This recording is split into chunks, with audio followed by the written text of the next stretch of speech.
Vincent Domas, qui a fait toute sa scolarité, enfin ses études plutôt universitaires N2, licence, master recherche, master en médiation du patrimoine et actuellement en doctorat donc avec le laboratoire ERMIT, si je ne dis pas de bêtises.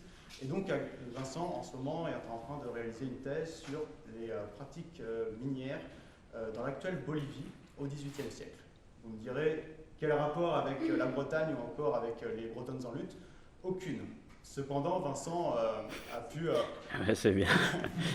Il me sape mon autorité de base. Non, aucun lien direct. En revanche, Vincent est connu avec le week-end pour s'être intéressé à pas mal de sujets autour des Bretons à l'international, notamment avec les Bretons en Amérique du Sud. Et justement, Vincent, qui travaille sur les techniques minières, a pu s'intéresser au cours de ces dernières années à une mine en particulier, qui est donc la mine de Pulawen-Huelgat. Et justement, au cours de son stage qu'il avait pu faire, il a pu justement s'intéresser à un événement, celui qui nous intéresse, qui est justement la grève, sans doute la première grève attestée de l'histoire. Donc, je te laisse la parole, Vincent, et bon courage. Merci beaucoup. Eh bien, moi aussi, je vais faire mon tour de remerciements. Merci à Kejaded pour l'organisation et pour les petits gâteaux. J'apprécie énormément. Merci aussi à Rubricud pour l'autre moitié d'organisation et à ses membres, etc. Notamment le trésorier, qui est sans doute le pilier fondateur de cette association. Donc, cette conférence d'aujourd'hui sur la première grève féminine de l'histoire, point d'interrogation, titre qui est de moi, mais bon, bref. Et donc qui est bien féminine, pas juste la première grève, comme tu disais, Stuart, de l'histoire. Il manquait un mot, attention. Ça y est, franchement, tu avais 5 phrases à faire en présentation, tu t'es raté, franchement. Un effort. Bref. Donc la grève de 1767 aux mines de Pulawen, qui sont en centre-Finistère, ça j'y reviendrai. Alors à la base, je ne vais pas vous cacher que moi je ne suis pas du tout expert sur les révoltes modernes, les premiers types de grèves à l'époque moderne, au XVIIIe siècle, etc. Ou bien à la condition féminine à ces époques-là, etc. C'est pas du tout ma spécialité. Moi mon truc c'est les mines. J'adore les mines. J'en mangerai à chaque repas. Et en travaillant un petit peu sur les mines de Pulawen, donc, eh bien, il y a un événement qui est apparu et qui a été décrit en quelques lignes par le principal historien qui a travaillé là-dessus, qui s'appelle Edmond Monange. Et Edmond Monange a fait sa thèse d'histoire sur les mines de Pulawen et de Huelgat il y a 50 ans environ.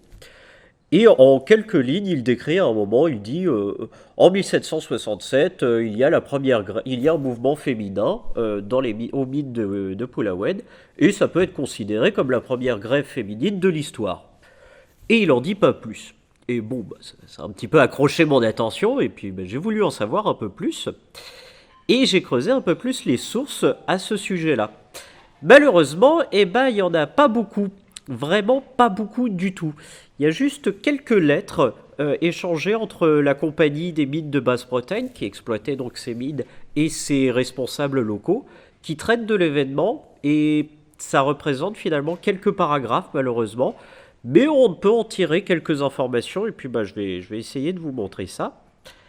Et donc oui, éventuellement, ça pourrait être considéré comme la première grève exclusivement féminine de toute l'histoire de tout le monde, de partout sur la Terre.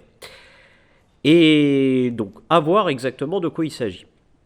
Donc, avant de présenter plus précisément ces dites lettres et ce qu'on peut en tirer comme information, comme analyse, je vais quand même vous résumer un petit peu l'histoire des mines de Locmaria-Berrien, de Pulawen et de Huelgat, le bassin de ces mines, qui sont évidemment peu connues finalement. Ensuite, on verra justement ces lettres, on fera un petit cours de paléographie, vous essayerez de voir si vous arrivez à décrypter aussi bien que moi. Quoique, après, je ne veux pas vous cacher que l'écriture du XVIIIe siècle, c'est pas la pire du tout. Et enfin, on verra un petit peu pour mettre en contexte un petit peu les informations qu'on peut avoir dedans. Donc, tout d'abord, les mines de Pulawen et du Huelgat, où sont-elles? Elles sont en centre Finistère, un petit peu au nord de Carhaix, ici sur, Je vous ai mis une vieille capture d'écran de Google Maps ici. Vous voyez la frontière avec le Finistère. Donc là, on est au centre Finistère. Les monts d'arrêt sont là. Vous avez Huelgoat. Et il y a deux sites miniers exploités par la même compagnie. Celle des mines de Pulawen ici et celle de mines de Locmaria. Enfin, on les appelait les mines de Huelgoat à l'époque, mais elles sont sur l'actuelle commune de Locmaria-Beria. Et donc, historiquement, enfin, dans les documents, ils les appellent plutôt les mines de Huelgoat. Bref. Et ils sont exploités par la même compagnie qui a son centre de gestion, on va dire plutôt, sur Pulawen. L'événement qui nous intéresse ici, cependant, ne concerne que les mines de Pulawen et les installations. Et on a ici à droite eh bien, une représentation que j'ai faite un petit peu du site minier. Alors, c'est à la fin du XVIIIe siècle, avec les principales installations. Alors, ici, c'est pas exactement centralisé, ça ressemble pas à un site industriel aussi bétonné que ça pourrait l'être aujourd'hui. D'autant que, qu'on se le dise tout de suite, aujourd'hui, il reste pratiquement rien sur site.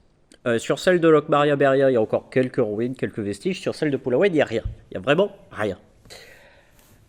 Mais ça, je vais vous le montrer aussi un petit peu après. Et donc, sur ce site-là, il y avait plusieurs endroits. Et vous aviez un site qui était plutôt avec les puits d'extraction, etc. À la sortie, le minerai était traité justement dans les laveries. Donc, c'est plutôt, plus précisément cet endroit-là qu'on va travailler. Et après, quand ils étaient suffisamment préparés, le minerai était envoyé aux fonderies, qui étaient un peu plus loin, et qui permettait d'obtenir après le minerai qu'on vient chercher. Mais ce minerai, quel est-il? Eh bien, il s'agit de galène. La galène, dont vous avez un échantillon ici sur la droite, la galène, c'est du sulfure de plomb. Donc, c'est du plomb mélangé avec du sulfure et qui contient souvent une certaine proportion d'argent. Alors, bon, c'est pas énorme, bien sûr, hein, ça va être un demi-pourcent, 1% maximum, mais souvent, ça justifie toute l'exploitation. Et puis, le plomb a son utilité industrielle aussi, bien sûr. Et donc, c'était le minerai qui était exploité avant tout ici à Pulawen. Et là, je vous ai mis un plan des mines de Pulawen. Alors ça, c'était au tout début du 19e siècle, si je me souviens bien. Donc on a vraiment quelque chose qui est vraiment assez profond, avec tout un système de galeries. Ça, c'est en vue du dessus et vue de coupe. Et au début du 19e siècle, si je me souviens bien, ils atteignent déjà 250 mètres de profondeur. Donc c'est pas un site, c'est pas une petite mine artisanale où ça fait pas juste 3 tunnels qui creusent dans le sol et puis ça s'arrête là. On est vraiment face à quelque chose d'important. Et à la vérité, l'ensemble du site des mines de Pulawen et de Huelgoat, qui est donc exploité par la Compagnie des mines de Basse-Bretagne, eh bien il s'agit d'une société, d'une installation minière qui est tout à fait importante au XVIIIe siècle. C'est en fait la deuxième mine de France, à peu de choses près. À la même époque, vous avez les mines de charbon d'Anzin qui sont plutôt dans le nord, qui ont déjà 3000 ouvriers ou un truc environ dans ces eaux-là. Eh bien, l'ensemble des deux sites de Pulawen et de Huelgoat atteint plutôt les 1500. C'est certes pas autant, mais c'est quand même le second site minier et métallurgique de France. C'est aussi le second site industriel de Bretagne, après les arsenaux de Brest, qui sont à 2000 ouvriers environ, 2000 employés à la même époque, si j'ai bien souvenir. Mais ça en fait véritablement une entreprise industrielle moderne en plein centre-Bretagne. Surtout qu'à l'heure actuelle, ça n'a pas l'air parce que on est vraiment dans la région du Huelgoat, c'est très boisé, etc. Ça n'y ressemble pas du tout. Mais à l'époque, on avait vraiment une exploitation minière importante. Et cette exploitation, elle commence en 1732, où ils redécouvrent en fait des mines qui avaient été exploitées à l'Antiquité, mais oubliées, abandonnées, etc. Et ils se remettent à exploiter cela, et l'exploitation va continuer de façon sans interruption jusqu'en 1866, où là, par manque de rentabilité, les mines de Pulawen et de Huelgoat ferment, tout simplement. Le plomb n'est plus devenu assez rentable, et puis les installations ne se sont pas pas modernisé dans un style industriel comme c'est à l'époque, on est bien sûr en plein cœur de la révolution industrielle au milieu du 19e siècle. Eh bien, arrivé en 1866, les mines n'ont pas réussi à se moderniser, elles n'étaient pas assez rentables, donc elles ferment. Après près de 130 ans d'existence. Mais donc voilà. En 1767, pour revenir à notre épisode, ça fait un peu plus ça fait 35 ans que les mines sont ouvertes. Elles sont pas encore à leur apogée. Leur apogée se situe plutôt dans les années 1780, juste avant la Révolution en fait. mais on a quand même tout de même un site industriel tout à fait important. Donc voilà, bon ça c'est la partie plutôt extraction, ce qui se passe sous terre, mais qui va moins nous intéresser ici parce que là, le travail d'extraction, le travail souterrain est entièrement occupé par des hommes, des mineurs, et donc ce n'est pas vraiment la question d'aujourd'hui. Une fois que le minerai est remonté à la surface, eh bien le dit minerai contient 90% de matière inutile. Que ce soit des roches, des silices, des boues, des sables, ce que vous voulez, des choses qui ne servent à rien. Et au lieu d'envoyer tout ça au fourneau et de consommer énormément de bois pour tout traiter, eh bien, on va faire un tri. Et justement, ce tri, cette préparation mécanique du minerai, c'est une étape absolument essentielle, même si ce n'est pas la plus visible par rapport aux mines ou aux grands fourneaux. Eh bien, c'est une étape tout à fait essentielle. Et elle se passe donc dans les ateliers de préparation mécanique dont on a une gravure ici en 1845 et que je vais vous détailler un peu plus. Et donc c'est véritablement le cœur de l'événement qui nous intéresse aujourd'hui. Et en dessous, vous avez une photo de l'état actuel du site. Donc comme quand je vous disais qu'il n'en reste rien, c'est vraiment rien du tout, hein. Tout a été rasé, les murs, tout rasé. Et juste, je ne sais pas exactement pourquoi, maintenant c'est un étang ici, enfin c'est plus marécageux qu'autre chose, mais bref. Donc il ne reste rien. Dans ces ateliers de préparation mécanique, pour trier ce minerai, il y a plusieurs opérations. La première, ça va être un tri du minerai qui se fait ici à gauche, toujours la même série de gravures de 1845, et qui est réalisée plutôt par des enfants, des adolescents, généralement à partir de 12 ans. Et ce qu'ils font, c'est qu'ils déversent toute une quantité de minerai à traiter ici, qui est encore mêlé de boue, de roches, de choses qui servent à rien, sur des grandes grilles, et vous avez un puissant courant d'eau ici qui passe et qui emporte toutes les boues inutiles. Ensuite, ils chargent tout ça dans des petits paniers, ici on les voit là, et ils vont les emmener aux ateliers de cassage. Parce que les roches qui ont subi un premier tri ici sont encore des roches qui mêlent des parties métalliques dont on est intéressé, de roches dont on se fiche. Et pour bien les différencier, il y a c'est l'opération du cassage. C'est le terme qu'ils utilisent à l'époque. Je ne suis pas vraiment certain que ça se dise encore aujourd'hui, mais bon, c'est le terme de l'époque. Et le cassage se fait par deux façons différentes. Cela va se faire soit par des bocards. Le bocard, vous en avez une représentation ici. Il s'agit d'une roue hydraulique, vous avez ici, qui tourne là et qui entraîne un arbre à câble ici. Et avec tous les petits taquets, ça va soulever alternativement les grandes poutres verticales là, qui vont retomber, sous l'effet de leur propre poids évidemment, sur le minerai. Et comme il y a des socles à la base qui sont en fer en fonte, et ça broie tout simplement. Et donc ça c'est une première façon de broyer. La seconde de casser, de broyer le minerai. La seconde façon c'est à la main, avec ces marteaux ici, dont on a un spécimen ici, représenté à peu près à la même époque si je me souviens bien. Et ce sont des marteaux d'une forme particulière et assez lourds. Ils font 6 à 9 kg selon les postes. Et donc, les femmes, parce qu'on en arrive justement à leur poste, vont utiliser ce marteau pour écraser le minerai à longueur de journée. Elles ont des grandes plaques en fonte et elles reçoivent le minerai. Et avec le marteau, et bam, voilà, tout simplement pour le broyer. Ensuite, une fois que ce minerai a été broyé en plus petits morceaux, que ce soit au bocard ou avec les masses, il est lavé. Et donc ça va être aussi un poste de femme. Et donc là, c'est sur les tables à laver. Donc ces installations ici, avec cette gravure de la même série, est tout à fait remarquable. Et ces tables à laver, pour faire simple, ce sont des tables de 1 mètre de large sur 5 à 6 mètres de long, légèrement inclinées.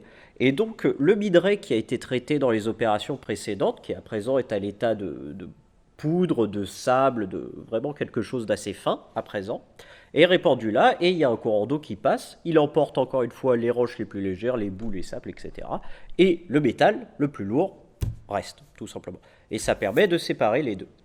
Et là, on a une représentation en dessous qui n'est pas de Pulaouen ici, mais de Pompéan, qui est une autre mine au sud de Rennes, mais qui a appartenu à la même compagnie durant un temps. Enfin bref, on a des techniques très similaires entre les deux. Et sur la droite, on a une femme qui utilise cette fois-ci en fait c'est un genre de tamis qui est remis dans un tonneau. Et c'était une autre façon de trier le minerai qui se faisait aussi d'ailleurs à Poulaouen, mais de façon moindre. Donc voilà, une fois qu'on a séparé cette fois-ci pour de bon le métal de toutes les petites roches, tout ce qui sert à rien, c'est envoyé au fourneau, c'est traité et on en obtient des jolis lingots de plomb et d'argent. Bon, je ne vais pas vous détailler les techniques métallurgiques de fonte parce que c'est assez compliqué et puis c'est pas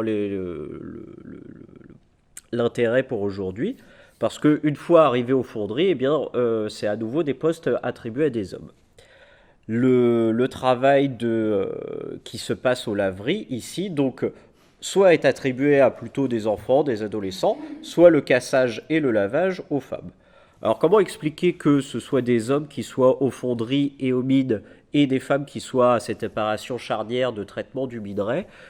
Eh bien, d'après les sources, je ne sais pas si c'était vraiment certifié à l'époque ou bien si c'était un petit peu une idée qui se faisait au XVIIIe siècle, mais c'est parce que c'était un travail moins physique, pas moins fatigant, parce qu'on va le voir, les conditions de travail sont quand même assez costauds, mais qui demandent moins de force immédiate.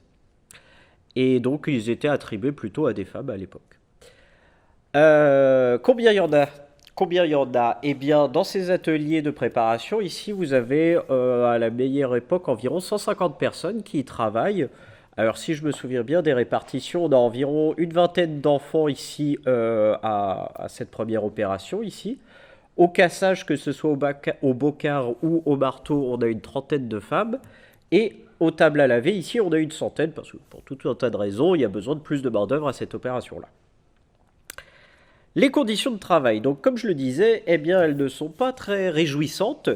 Tout d'abord pour le temps de travail, parce que les journées à l'époque étaient un peu plus longues, elles duraient 8 heures en hiver et 16 heures en été. D'affilée, sans pause bien sûr, faut pas plaisanter.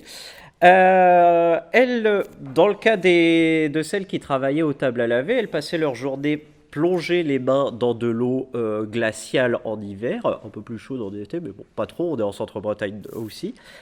Et particulièrement sulfureuse, parce qu'il s'agit de séparer le plomb du sulfure, donc bon, eh ben, il y a beaucoup de sulfure. Bon, le plus drôle, c'est que, c'est pas trop la question ici, c'est que le disulfure finit dans la rivière que tout le monde boit, enfin bref, c'est délicieux. Donc il y a le problème de ceci, des conditions de travail, le froid, les ateliers ne sont pas chauffés à l'époque, hein, bien sûr. Aucun droit du travail, bien sûr, on est au milieu du XVIIIe siècle, ça... Les maladies, donc ça je l'ai dit, le sulfure. Il y a aussi celles qui travaillent au cassage, que ce soit avec les marteaux ou avec les bocards, eh bien ça rejette toute une série de poussières en suspension, etc.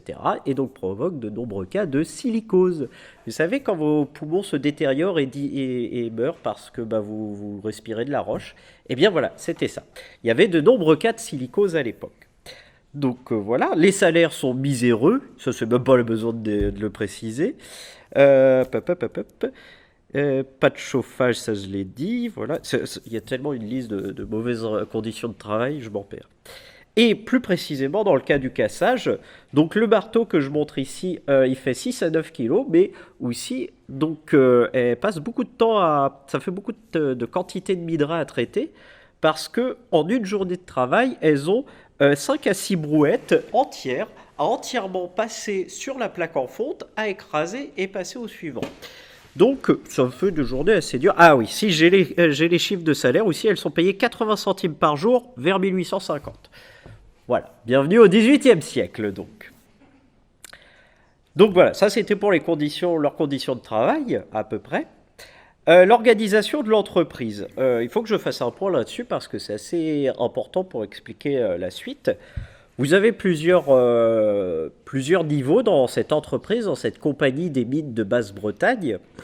Les propriétaires, qui sont en fait plus ou moins des actionnaires, je ne sais pas si le terme est vraiment correct pour le XVIIIe siècle, mais c'est ça l'idée, sont tous parisiens. Hein. Ils habitent à Paris, ils font régulièrement des réunions de gestion depuis leurs hôtels particuliers à Paris.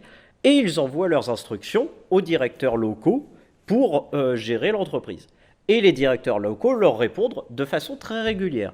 Ce qui fait que la correspondance entre les directeurs locaux et les actionnaires à Paris est très régulière. Généralement, c'est tous les 4, 5, 6 jours, une semaine maximum. Et ça va être la source principale de ce que je vais présenter. C'est la seule source en fait. Donc vous avez ces deux premiers niveaux. En dessous, vous avez, on va dire, les contremaîtres, les responsables d'ateliers, etc. Qui généralement, eux, sont plutôt étrangers. Enfin, dans certains cas, vont être français, et dans d'autres cas, ils vont être soit allemands, soit anglais. Tout simplement parce que, comme c'est eux qui gèrent les différents ateliers, les secteurs de mine, etc., on demande une véritable expertise technique, minière, scientifique, métallurgique, ce que vous voulez. Et bah, à l'époque, au XVIIIe siècle, comme il y a encore très peu de mines en France, eh bien, on fait appel à des étrangers, anglais tout d'abord, et très rapidement, en fait, que des Allemands. Et vous avez cette strate intermédiaire de contremaîtres, de responsables d'ateliers qui sont là. Et la très grande majorité des travailleurs, 90% en fait, sont des journaliers. Ils travaillent à la journée, ils sont payés à la journée tout simplement. Et ce sont des paysans du coin, tout simplement, des bas-bretons qui souvent ne parlent pas français, ne parlent pas encore moins allemand ou anglais bien sûr, et qui ne connaissent rien à la mine et qui s'en fichent parce qu'ils sont là pour juste un petit peu de salaire en passant. Et ça, c'est un élément essentiel de ces mines, c'est que finalement, on a 90% de la main-d'œuvre qui sont des paysans ouvriers et qui, en fait, viennent et reviennent et repassent, etc. Mais bon, ça, je vais y revenir un peu plus tard là-dessus. En tout cas, il faut bien garder en tête cette différence qu'il y a entre les propriétaires actionnaires, les directeurs locaux, les contremaîtres directeurs d'ateliers, et tout en bas, la base des travailleurs. Et donc les femmes dont on va parler aujourd'hui font partie, bien sûr, de toute cette base de paysans locaux, de base bretonne en l'occurrence.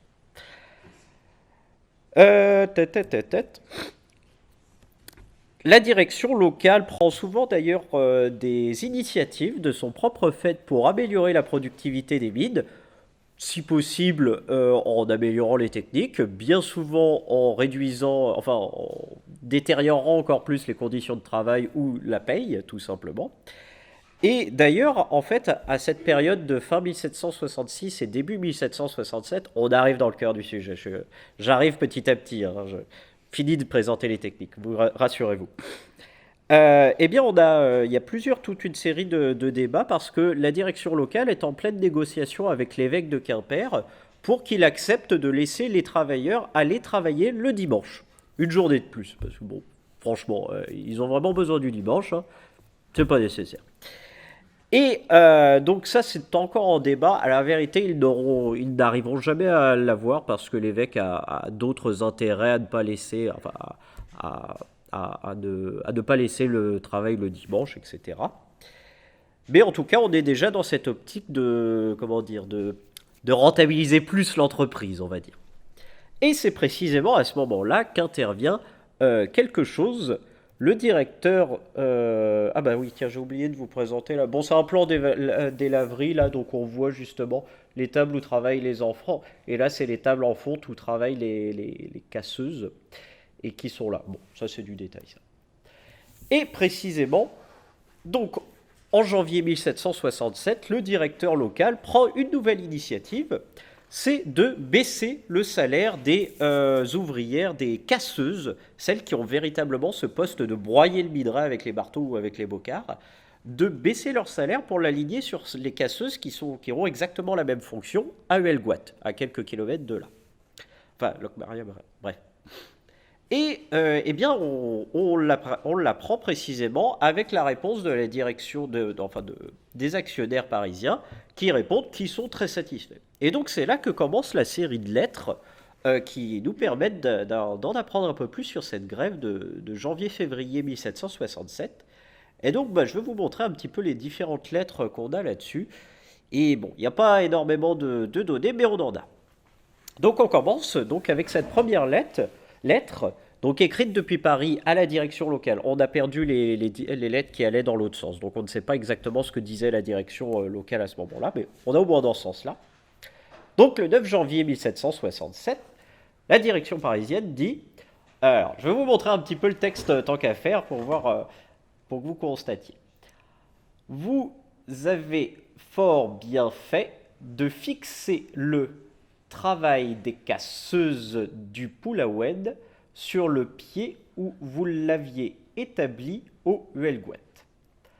Loin de vouloir donner aux premières de l'avantage sur les dernières, nous sommes bien dans le cas d'en user différemment. Puisqu'on ne peut pas être plus mécontent que nous le sommes des habitants du Poulaoued et que notre dessein est de ne pas, qu'est-ce que j'ai traduit ici, que je le retrouve, et de ne pas échapper aucune occasion de le leur montrer. Nous nous embarrassons peu de leur révolte, nous sommes persuadés qu'elle ne tiendra pas. Et quand il en devra être autrement, nous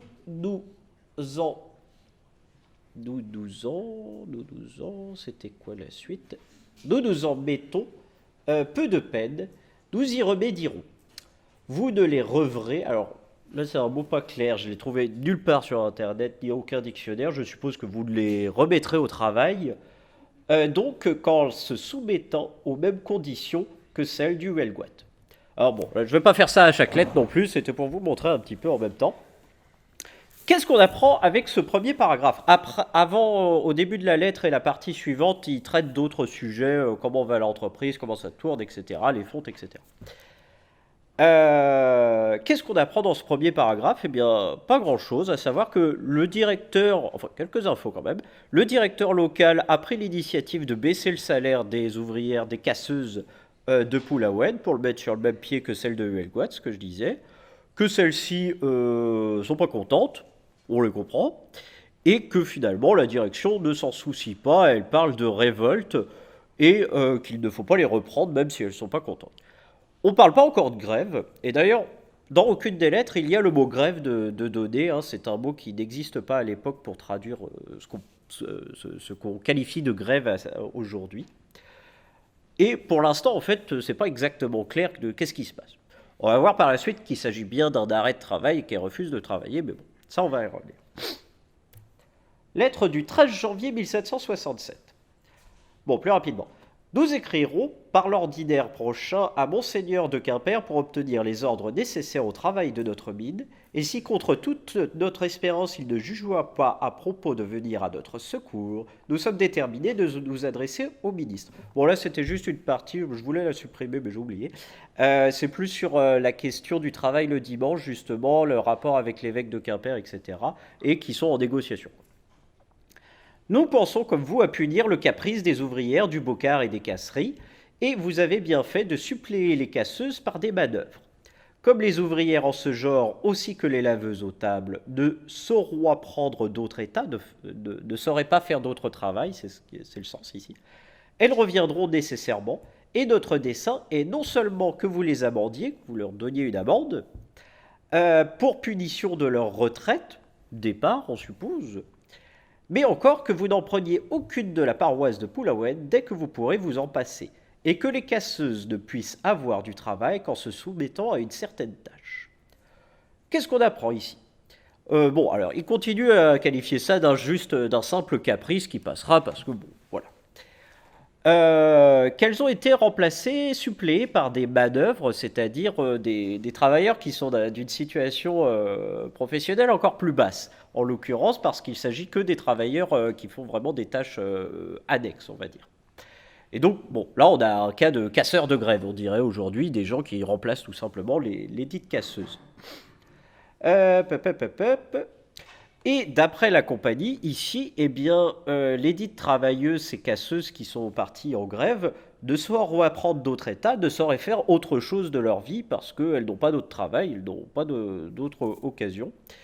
Et d'ailleurs, puisqu'elles ont décidé de partir, on va en profiter pour leur donner des amendes, parce qu'elles n'ont pas le choix, et si possible, de ne pas prendre des habitants de Pulaoued, des habitantes de Pulaoued en l'occurrence, parce que les rapports avec la paroisse de Pulaoued sont très difficiles. Je représenterai ça un petit peu par la suite. Et l'objectif à terme, c'est de les faire travailler seulement en les soumettant à une certaine tâche. En les soumettant à une certaine tâche, par tâche, il faut entendre du travail à la tâche. C'est-à-dire que l'idée, ce serait de ne plus les payer à la journée, mais à la quantité de minerais traités. Ce qui est toujours dans l'avantage du patronage, des responsables d'entreprise, parce que finalement, on ne va pas payer un ouvrier chaque journée pour la même quantité enfin, pas forcément pour la même quantité, justement. Et c'est toujours dans l'inconvénient des travailleurs que de travailler à la tâche, en général. Systématiquement, en fait.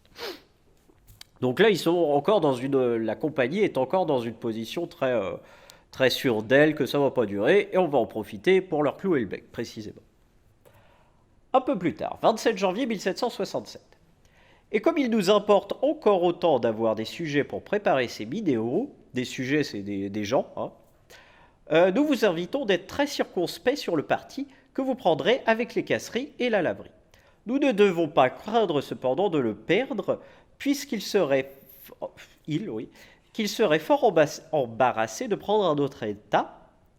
Mais la paroisse nous veut tant de bien que si elle jugeait que ces gens-là nous fussent d'une nécessité absolue, quoiqu'elle ne soit pas riche, nous pensons qu'elle pourrait bien faire une pension alimentaire à les ouvrières, aux ouvrières, les formulations sont curieuses parfois, pour les faire vivre chez eux. Conduisez-vous de façon à nous les attacher, et cependant notre intuition n'est pas du tout de recevoir la loi de personne, et encore moins de ces gens-là. Nous ne voulons pas aussi la donner. Il nous paraît au reste plus juste de donner un prix d'été plus fort que celui d'hiver. Les jours se font plus longs, et conséquemment le travail plus utile pour nous. D'ailleurs, nous pouvons les perdre plus facilement en été qu'en hiver à cause du travail des terres. Ainsi mesurez cette différence et réfléchissez mûrement sur les arrangements. Donc là, avec cette nouvelle lettre, on est à quoi 2-3 semaines de grève. Là, on voit déjà la compagnie qui commence à douter. Elle dit, soyez circonspects, faites attention quand même, on ne sait pas trop vers où on va. Qu'est-ce qu'ils disent? Bon, ils continuent à affirmer qu'ils ne trouveraient pas d'autre travail parce que de toute manière, ils sont incapables. Mais en même temps, à la fin, vous voyez, précisément, ils disent l'été, on est embêté parce que les ouvriers s'en vont, ils vont travailler aux terres. Et c'est précisément ce que je disais, c'est que l'été, comme c'est des paysans ouvriers, l'été, évidemment, ils sont à s'occuper sur leurs terres, donc ils s'en vont. On a à nouveau l'opposition avec la paroisse de Pulaoued qui est réaffirmée ici. Et on a un élément de plus, c'est que la paroisse de Pulaoued, bien qu'elle soit pauvre comme une paroisse de Centre-Bretagne au XVIIIe siècle, serait bien tentée de leur donner une pension alimentaire. En fait, c'est une caisse de grève. C'est une caisse de grève dont il parle ici, c'est pour aider les ouvrières à rester en grève, tout simplement. Mais géré par la paroisse. Là, on a un élément intéressant sur lequel on reviendra par la suite. Et comme la compagnie commence à douter un petit peu de sa capacité à les faire ployer, elle commence à envisager de les payer plus en été, parce que les journées sont plus longues, bien sûr, et pour justement les garder, qu'elles ne partent pas aussi facilement travailler leur terre. Donc voilà, donc on a une compagnie qui commence à douter un peu plus ici. On arrive le 3 février. Vous inquiétez pas, il en reste que 2. La dernière est toute courte en plus. Nous estimons qu'il y aurait du danger à laisser plus longtemps les casseuses sans travail. Elles s'y accoutumeraient, et si une fois elles gageoient le beau temps dans cette inaction, on aura encore plus de peine à les remettre au travail. C'est la nation la plus paresseuse qu'il y ait, et il n'en est point qui ait aussi peu d'émulation et qui vive à moins de frais. Au moyen de ces différentes qualités, il n'est pas aisé de les avoir lorsque l'on les a perdues pour quelque temps. D'ailleurs, elles nous deviennent d'une absolue nécessité. Et c'est un problème que de décider s'il convient de leur donner à cet ouvrage à tâche ou à la journée. Nous estimons qu'il y aurait plus à craindre de prendre le premier parti, parce qu'elles se vengeront et nous feront la plus mauvaise besogne. Car bien qu'elles soient extrêmement bornées, elles savent assez pour faire le mal. D'ailleurs, nous sommes dans l'opinion que dès que les prix de ces espèces d'ouvrages est à un certain taux, il ne faut plus y toucher, parce que les ouvriers de cette espèce, surtout, ne sont guère que des animaux d'habitude, qui travaillent toujours moins mal lorsqu'ils sont contents de leur effort. Au surplus, nous vous répétons notre dernière à ce sujet, vous devez agiter dans un ou plusieurs conseils cette matière, et bien connaître le risque où nous nous exposerons si nous manquions pendant un certain temps de ces espèces de sujets, puisque nous serions dans le cas n'avoir point de minéral préparé pour l'été. Donc là, on est à bien 5 semaines de grève. Bon, la compagnie a peur parce qu'elle n'a plus de minerais, tout simplement. Comme la casserie est un élément essentiel dans toute la chaîne de production, et ben au bout d'un moment, ça travaille plus, il n'y a plus de minerais. Et donc il n'y a plus de plomb, il n'y a plus d'argent. Qu'est-ce qu'on a de plus là-dedans? En plus, il commence à dire, commence à s'accoutumer à pas bosser, tout simplement. Elles vont devenir encore plus paresseuses qu'elles ne le sont déjà. Il faut les remettre au travail parce que sinon elles ne reviendront jamais. C'est en substance ce qui est dans ces lettres, dans cette lettre. Et donc on en a besoin.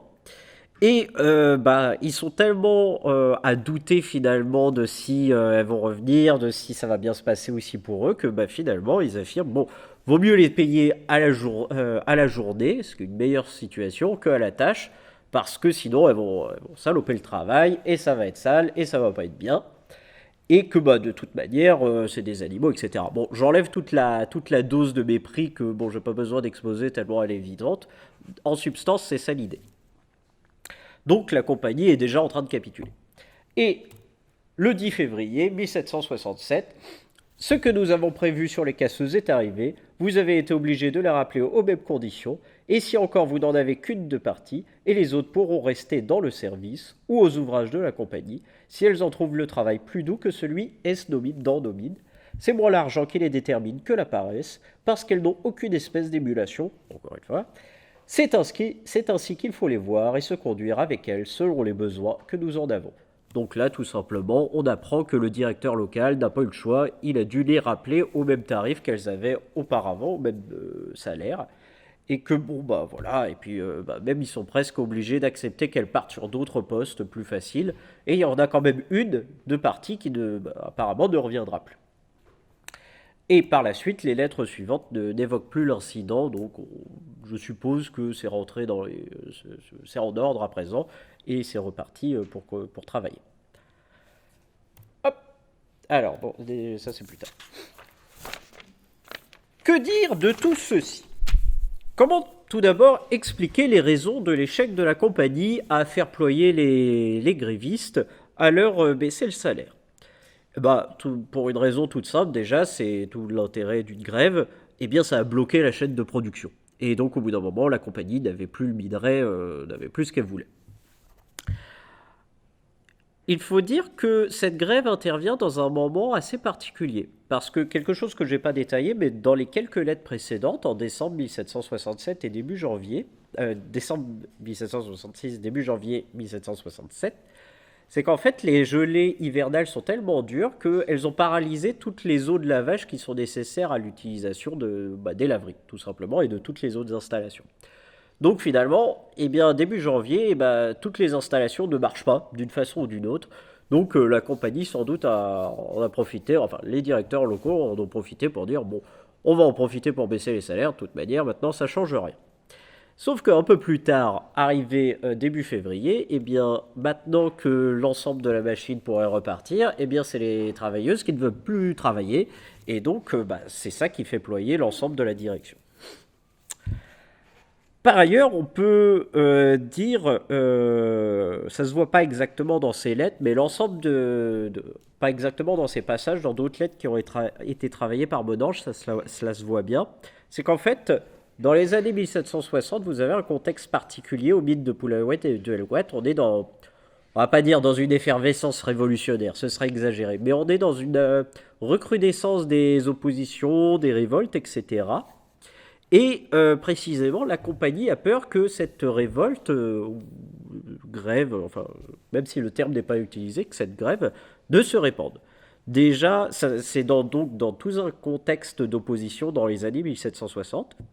En 1761, vous avez 3 contremaîtres qui sont assassinés, tout simplement, par des ouvriers. En 1763, un autre contremaître est agressé dans sa maison. Alors bon, lui, il s'en sort bien. Sa femme est assassinée. Bon, voilà, ça arrive. Et en 1766, vous avez encore d'autres séries d'opposition, bien plus avec la paroisse, j'y reviendrai. Et d'ailleurs, cela continue même après ceci. À l'été 1767, une autre catégorie de travailleurs, les fondeurs cette fois-ci, se mettent aussi en grève. Enfin, ils commencent à peine à se mettre en grève que la direction dit tout de suite, bon d'accord, prenez votre augmentation et puis ça suffit. Donc on est bien quand même dans un contexte, dans ces années 1760, d'opposition un peu plus violente dans ces mines. Et aussi, il y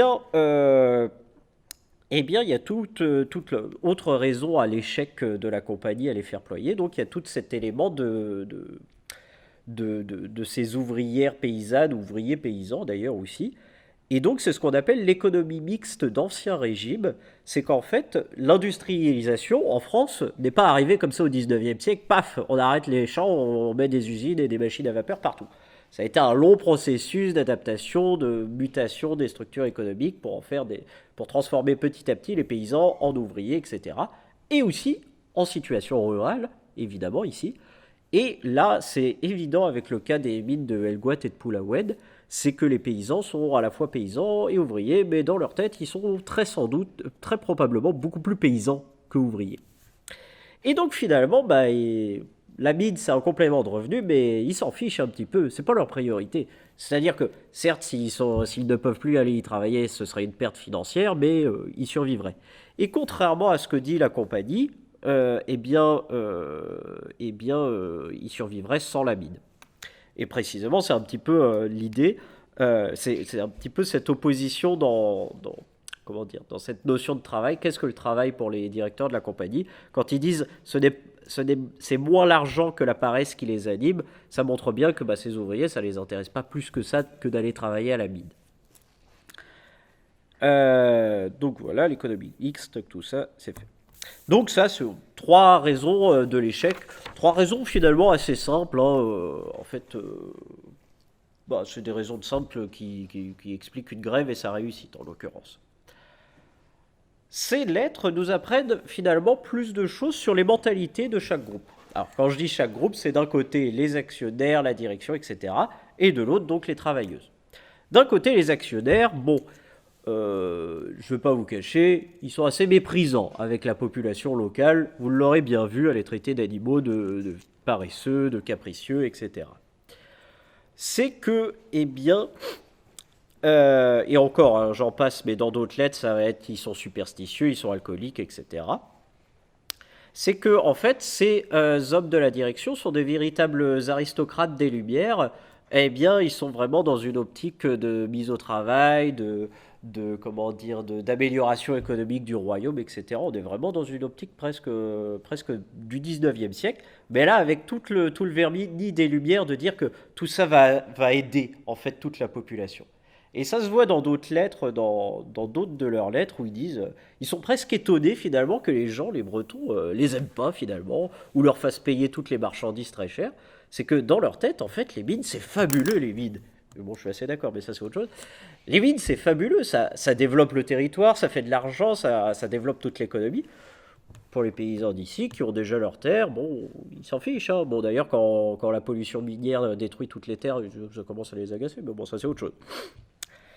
Et donc, voilà.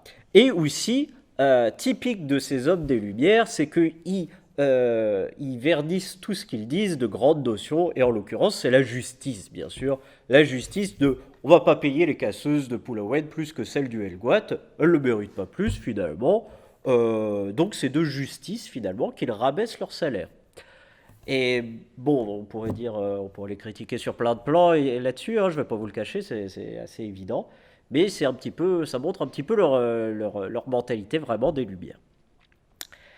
Malheureusement, ça ne nous apprend pas tant que ça sur la mentalité des travailleuses, ou du moins moins.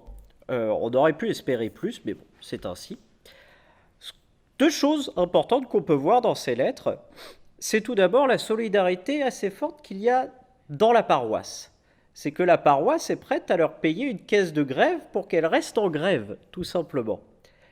Comment l'expliquer? Eh bien, c'est tout d'abord parce que la paroisse, et notamment ses responsables, les recteurs, curés et un certain abbé Baillet, qui est important à l'époque, est en haine farouche avec toute la compagnie des mines de Basse-Bretagne.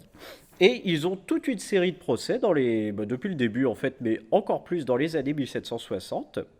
Et d'ailleurs, à l'été 1766, le dit abbé Baillet, qui gère la paroisse, se dit prêt à engager un procès contre une compagnie opulente et étrangère. C'est qu'il a un grand conflit financier avec la compagnie, à savoir que la paroisse a l'obligation d'entretenir les chemins de l'ensemble de la paroisse. Sauf que qui est-ce qui détruit les chemins, détériore l'ensemble avec tous ces charrois, son activité industrielle, etc. C'est la compagnie. Donc bien sûr, le curé va dire bon c'est à eux de payer, et la compagnie va dire non, on s'en fiche, et c'est à vous de le payer. Et donc ça fait opposition, immanquablement, je n'ai pas besoin de vous l'expliquer. Et ce dit abbé Baillet organise durant les années 60 toute une campagne pour attaquer la compagnie. Et d'ailleurs, dans une des lettres de 1763, la compagnie, les directeurs déclarent « Le sieur abbé Baillet ne se contente pas de nous tracasser lui-même, mais faisant le métier de donner conseil aux paysans, il nous suscite la plupart des affaires, des procès que nous avons. » Donc on a vraiment un abbé qui est vent debout contre la compagnie et qui va donc instiguer un petit peu les casseuses pour qu'elles restent en grève. Alors, on ne sait pas à quel point, peut-être que c'est aussi la compagnie qui exagère parce qu'elle ne peut pas l'encadrer, mais bon, voilà, au moins c'est ça. Et donc voilà. Et il y a une opposition entre la paroisse de Pulaoued et la compagnie qui se structure et qui est là et qui dure jusqu'à la Révolution. Le prêtre de Pulaoued est l'un des premiers à être exécuté pendant la Révolution de tout le Finistère, tandis que le directeur de la compagnie, qui représente l'aspect opposé, tous les directeurs de la compagnie sont très favorables à la Révolution, etc., en 89, et le directeur de l'époque va être élu maire. Bon, en même temps, ce n'est pas les paysans qui l'élisent, bien sûr. Et tout ceci, en plus de cette opposition avec la paroisse, ça s'intègre bien plus encore, en fait, pour revenir un petit peu à la mentalité des travailleuses, pas seulement celle du curé, ça s'intègre dans une certaine xénophobie locale qui existe au mythe de Pulaoued. Alors, qui n'est pas systématique, qui n'est pas totale, elle est même assez difficile à caractériser avec les sources qu'on a, mais il y a quand même quelque chose, et qui, en un sens, s'explique. Tout d'abord parce que les directeurs locaux, les responsables et contremaîtres enfin, en tout cas, ces deux catégories, ces deux principaux représentants de la compagnie localement, comme ce sont des Allemands et des Anglais, ils sont étrangers, mais ils sont aussi protestants, ils ne parlent pas breton, au mieux ils parlent français, donc vous avez immanquablement une opposition par rapport aux paysans bas-bretons qui ne parlent que breton et qui est catholique. Et donc, même si ça ne doit pas être systématique, et d'ailleurs il y a aussi des mariages qui se font entre les deux catégories à la même époque, etc., on a quand même deux groupes sociaux, culturels, religieux qui se forment et qui sont dans une certaine opposition. Et cela provoque toute la série de violences, de rejets que j'ai pu caractériser, des vols aussi. Les paysans bas-bretons, généralement, se servent tranquillement dans les ateliers, dans les réserves de bois, dans les outils, au plus grand scandale de la compagnie, évidemment, c'est ma propriété, quoi. Et donc, voilà. Donc, c'est une solidarité vraiment à l'interne de la paroisse, mais finalement, c'est pas une solidarité entre les travailleurs. Parce qu'on l'a vu, finalement, il n'y a que les casseuses qui sont en grève. C'est une trentaine de femmes en l'occurrence. Les laveuses ne sont pas en grève. Les autres ouvriers, les mineurs ne sont pas en grève. Les fondeurs ne sont pas en grève. Ils le sont 3 mois plus tard pour en profiter, mais ils ne rentrent pas en grève. Et les casseuses de Pulaoued en ont rien à faire des casseuses de Huelgoat qui restent sous-payées après, et puis voilà, on s'en fiche. Ça montre que finalement, il n'y a pas de solidarité professionnelle, il n'y a pas de solidarité, on va dire, ouvrière dans toute cette affaire-là. Et d'ailleurs, Edmond Monange, dans les quelques lignes d'analyse qu'il a fait là-dessus, a dit que cela montre bien que finalement, on n'a pas encore de conscience ouvrière. On n'est pas dans une grève du 19e siècle où c'est toute l'usine qui vend debout, va s'opposer à la direction, au patron, tout simplement. Là, on est encore vraiment dans une structure d'ancien régime où les travailleurs sont fiers un petit peu de leur catégorie professionnelle, de leur corporation, de leur fonction finalement, et de leur spécialité. Et bien sûr qu'ils ont des liens avec les autres. Souvent, ils sont même de la même famille de paysans. Le père descend à la mine, le grand-père est avec le petit-fils à trier du minerai, la femme et sa fille est aux laveries, aux casseries, etc. C'est les mêmes familles, bien sûr, tout ça. Mais on a néanmoins une solidarité qui se fait seulement à l'intérieur de la catégorie professionnelle, de la catégorie de travail, en l'occurrence. Donc, eh bien, on n'a pas de conscience de classe, on n'est pas dans une grève ouvrière du 19e siècle, assez classique. Et donc voilà.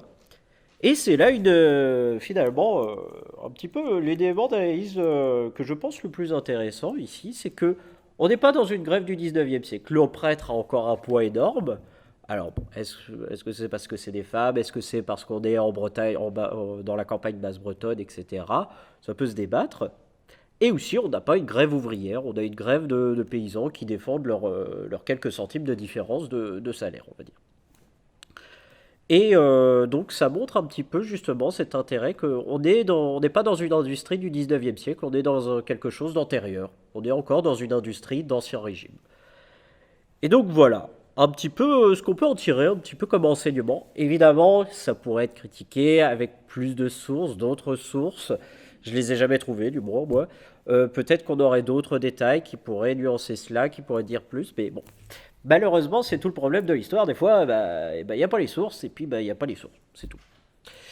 Et bah, comme c'est une histoire ancienne, bah, finalement, tout ça, ça a été un petit peu. Bah, ça a été oublié, tout simplement, je ne vais pas vous le cacher.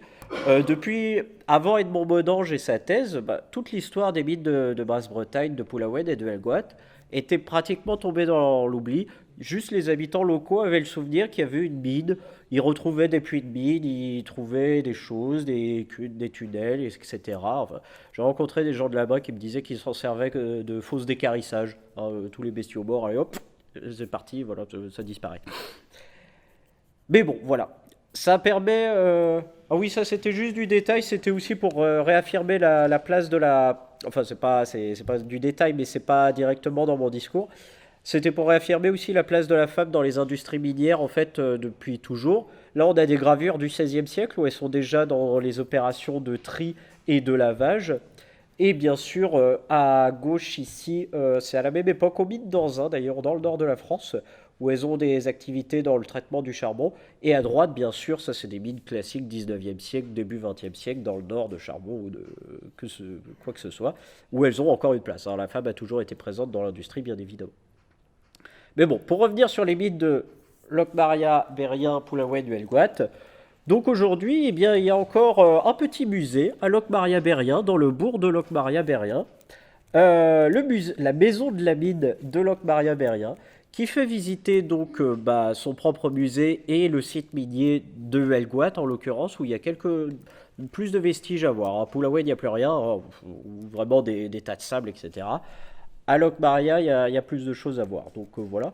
Bon, ils sont ouverts en continu que l'été. Mais en dehors de ça, il y a moyen de prendre rendez-vous. Et aussi, élément intéressant, eh bien, en 2019, le cercle celtique de Spezet, Brug Arménez, a créé son spectacle, en fait, son spectacle annuel, sur cet événement de la grève des femmes qu'ils ont découvert un petit peu comme ça. Et ils se sont dit, bah, c'est intéressant, et on va en faire notre spectacle annuel, donc qui s'appelle Dispar Armin, si je le prononce bien, désolé. Et donc, si je ne m'abuse, la révolte de la mine. Et bah, pour finir un peu plus légèrement, eh bien, j'ai l'extrait vidéo. Alors, il faut que Les mines plomb, mines d'argent, dans les mines plomb, mines d'argent.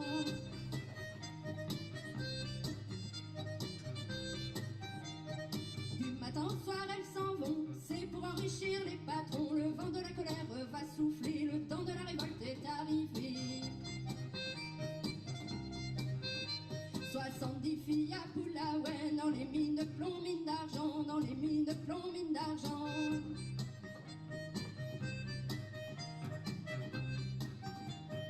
Du matin au soir elles s'en vont, c'est pour enrichir les patrons. Le vent de la colère va souffler, le temps de la révolte est arrivé. plus de 1000 filles à Pulaouel qui ont quitté la mine d'argent, qui ont quitté la mine d'argent.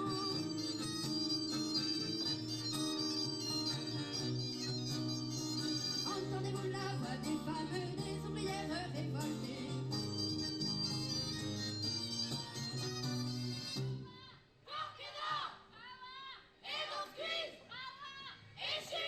Entendez-vous la voix des femmes, des ouvrières sous-payées?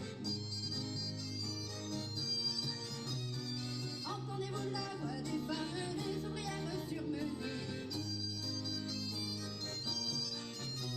Et entendez-vous la voix des femmes, des ouvrières révoltées?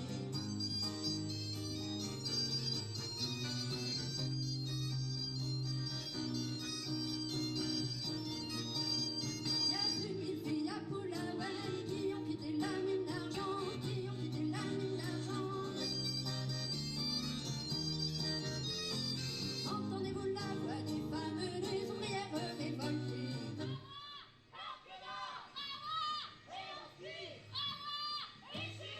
Entendez-vous la voix des femmes, des ouvrières surmenées? Entendez-vous la voix des femmes, des ouvrières sous-payées? Entendez-vous la voix des femmes, des ouvrières révoltées? Les ouvrières révoltées. Et voilà, merci de votre attention.